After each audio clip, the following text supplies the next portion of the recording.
Okay, so I'm gonna do another reaction. So this can be a reaction to Free Disturbing True Birthday Horror Stories by Mr. Nightmare. So let's check this out.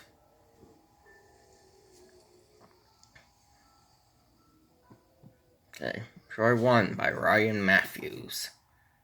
I'm not a big birthday celebrator. I'm not the type to make a big thing and invite all my friends out or throw a party. My close friends know this, so usually I'll do something more low key with my family or close friends. One year in particular, after I went to dinner with my family, three of my friends were texting me trying to make plans to go out and do something. Not out to bars or anything. We were only 19 at the time and didn't have fake Okay. IDs. My friend Jay has a Jeep, so he suggested we go night off-roading on one of the trails about a half hour from our houses. It was this really huge state park that had trails big enough to off-road on. He had done it before. Technically, you're not allowed to, but past dark, nobody's in those woods. Since my birthday's in Yeah. July, the days are really long. It doesn't get pitch black until around 9 o'clock, and I'd say that was around the time we started heading over to the park. My friend Carl brought a bunch of weed, and my other friend Oh Joey brought a goodness. handle of vodka to Weed. celebrate my birthday. The Smoke plan was weed to every hotbox day. the car in the middle of the woods and just get really fucked up. Jay wouldn't be partaking in the alcohol since he was driving. So past a certain hour, the entrance to the state park's parking lot would be coned off. But since there's no night security guards, it's easy to just get out and move one of the cones and drive around it. We just were on the lookout for any cops before entering the parking lot. Once we passed the entrance, there was a somewhat long stretch of a narrow one-way road with woods on either side. And then eventually it led to the big open parking lot, which also was surrounded by woods on three sides and then baseball fields and a playground on another. Jay knew exactly where to go to get to the trails, which were technically for walking, but they were plenty wide enough to drive on according to him. We made sure there were no cops sitting in the parking lot before entering the trail, though. Once we were on the trail, Jay turned his brights on to have better visibility. Some parts of the trail were definitely very bumpy and tight, where you'd have to drive slowly to be sure not to scrape any trees or bushes on either side. The trails were not made for cars after all, so caution was Yeah. necessary. But it was definitely fun at first. Where the trail would open up, where there would be drops. The bumpiness of the ride made it fun, almost like an amusement park ride. Uh-huh. Carl lit up the joint he rolled and started passing it around. When we were deep enough into the trails, Jay stopped the engine and turned off the headlights. We sat in the car with the music playing and the bottle being passed around. The music was pretty loud too, so when all of us thought we heard something from outside, we genuinely went silent and looked at each other. Jay turned off the Yeah, it music. sounded like a We all scream. said basically at the same time, "What was that?" Or "Did you guys hear that?" Every time I We watch did these something. story time videos, I always picture in my head like what it would have probably been like during the time, but you know, I don't know what I really finished went down. screaming. So Jay turned the headlights back on, but we didn't see anyone in front of us. Still, we wanted to move out of that immediate spot, so we drove a little further down the trail. Once we stopped again, we agreed it might have been a female fox we heard.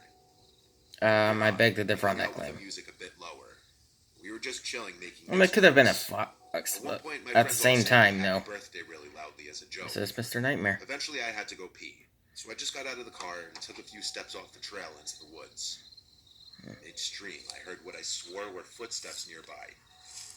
Let me just, yeah, so you can see better. I cut it short and went back into the car, telling my friends I heard footsteps. Jay turned on his headlights again, and he and I being in the front seats were the first ones to scream when we saw somebody standing about 10 feet in front of the car on the side of the trail. It was a woman with her hood up.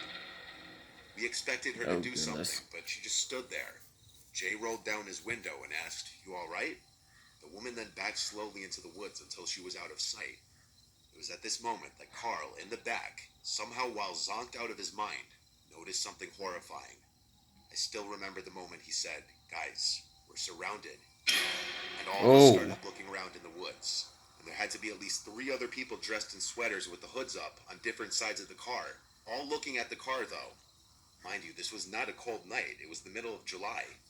They were all standing right off the trail in the woods. Carl in the back seat screamed, causing us to turn around and see a man standing right outside the back windshield looking in. The red glow from the taillights created this creepy red glow in the guy's Oh deadpan goodness. expression. I screamed, "Get us out of here, just go." And Jay listened. He put the car in drive, and and went as fast as he possibly could over the various rocks and bumps in the trail. We were all freaking out, and the way off that trail took way too long. But when we finally reached the pavement again through another exit of the dirt trails, I know we were all relieved. Jay, the most sober out of all of us, told the rest of us who were either drunk or really high that we're going straight home. Yeah. I thought about whether those people were just a group of young adults hanging out deep in the woods like we were, but it wouldn't explain all of them just creepily staring at us standing still. Nor would it explain yeah, they were there for directly outside the evil intentions, intentions. Inside the car, or the fact that they were all wearing hoodies on a summer night. We also realized that scream type noise we heard most likely wasn't a fox after all. Probably had something to do with them. Yeah. Anyway, off-roading in those woods at nighttime was never an idea we floated again. Yeah.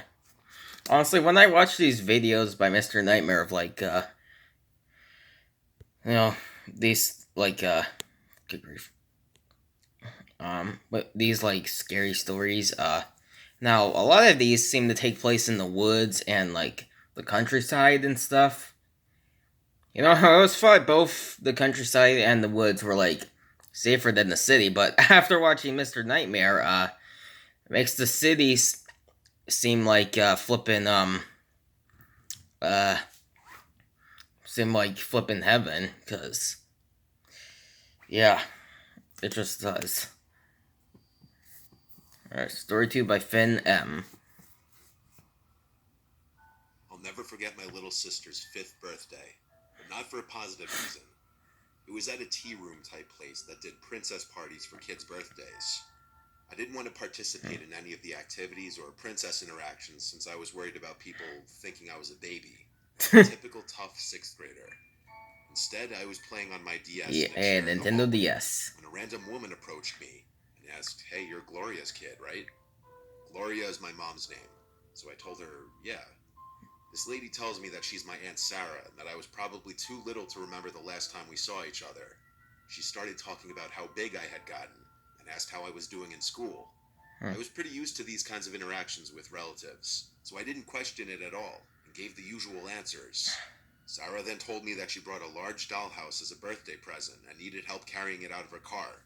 She told me that she also had brought another cake and offered me the first slice if I helped her.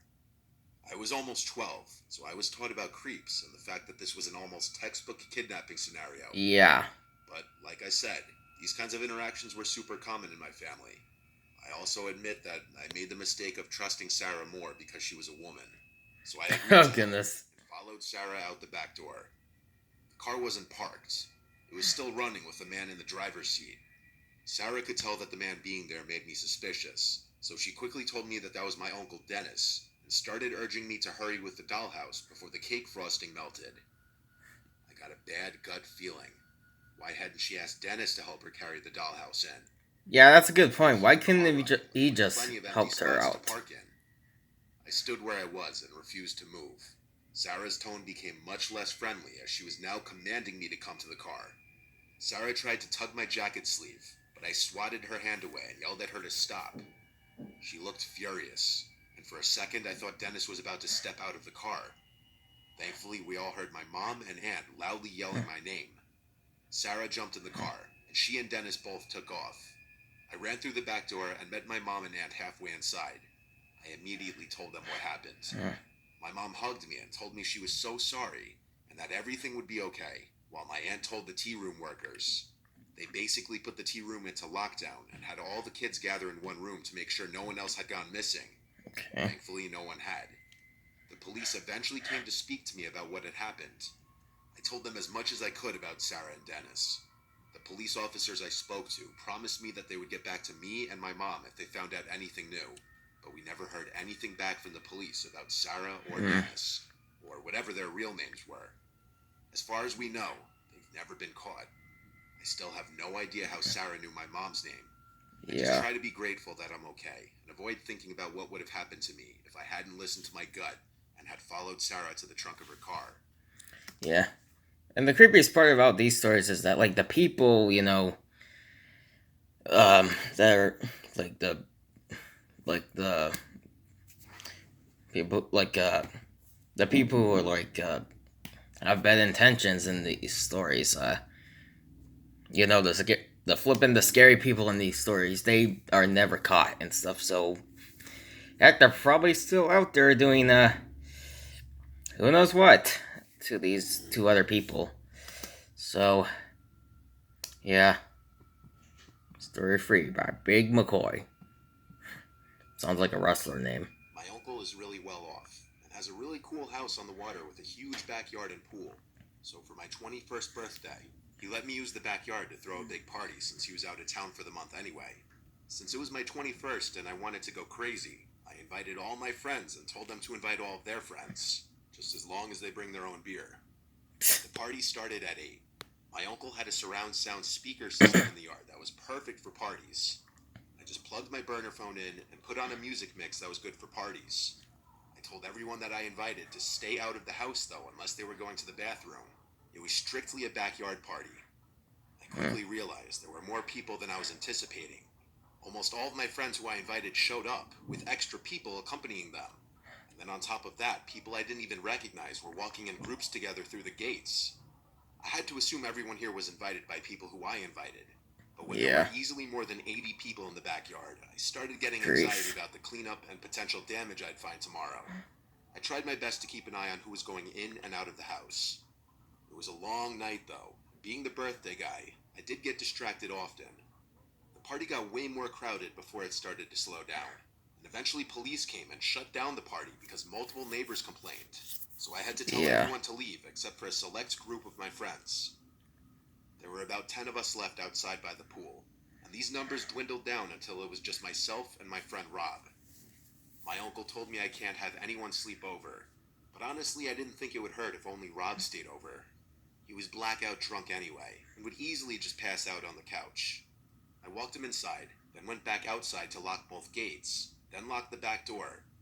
By the time I got inside, Rob was already sprawled out on the couch in the living room, and any time I'd attempt to talk to him asking if he's asleep already, he'd just make a half-effort groan sound. So I left him there. I checked the bathroom to make sure it wasn't too dirty, and minus a couple empty beer cans on the counter, it wasn't bad. The cleanup wasn't going to be too bad tomorrow with the help of Rob.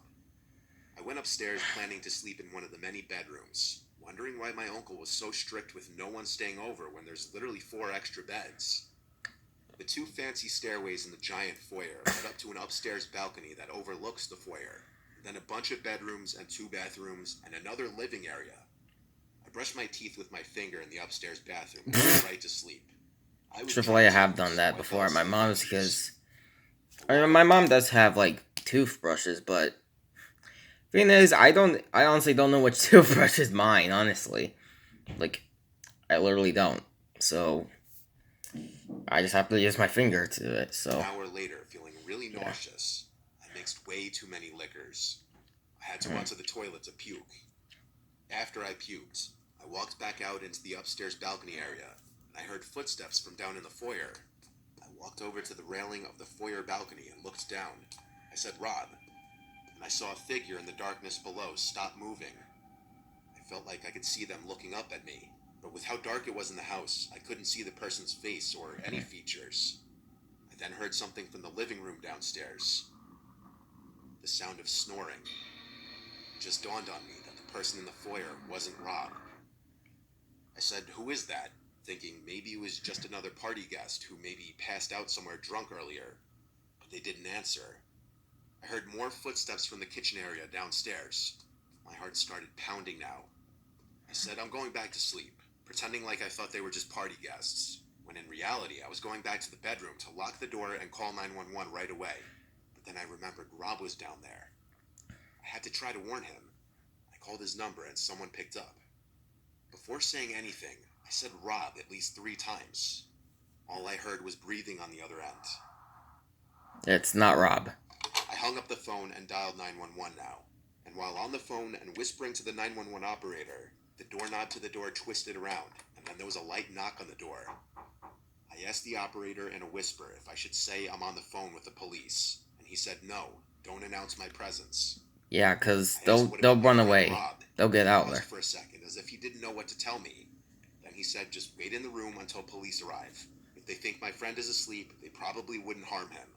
Yeah. I could tell even the operator didn't really know what to do about that, but I figured that was the best option too. At this point, all I could do was wait in the locked room, waiting out the intruders until the police got there. The operator told me police were arriving now, and that they would try the front and back doors. The Alright. police were able to enter through the back door, which was left open by whoever the intruders were. Only then was I instructed to go downstairs and meet them. I woke up Rob and explained everything to the police while he listened, still drunk and confused. I searched the house seeing if anything was missing, but it wasn't my house, so I didn't really know what was there beforehand. My uncle's bedroom was locked, and he didn't have many valuables just sitting out in the open. The police searched the entire house before leaving. They said they'd keep an officer on the block for the night, which made me feel a little better. Okay.